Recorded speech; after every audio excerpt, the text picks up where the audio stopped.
It's also home to the historic Horace Mann School for the Deaf and Hard of Hearing. It's actually the first public day school for deaf children in the U.S., and it was 1869. And Dr. Michelle Eisen-Smith and Jennifer Greenfield are expanding that history. They're the first deaf principal and assistant principal in the school's 152-year run. What took so long? It's a good question.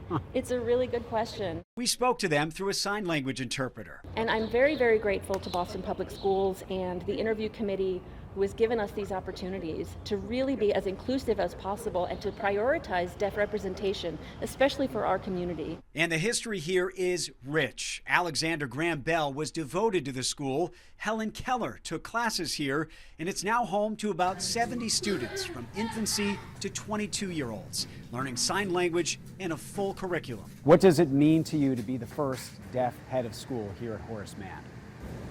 Oh, it's an amazing experience, such an honor. When I first found out, honestly, my jaw hit the floor.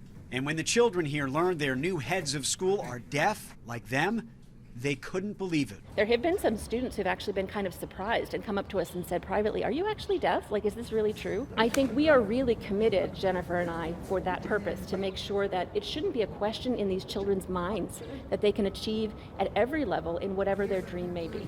And they're hoping to build on Horace Mann's legacy with a new state-of-the-art school building, another message to the students that the city values them and their futures. We're trying to show them with our actions and with our explicit words that, they can do things.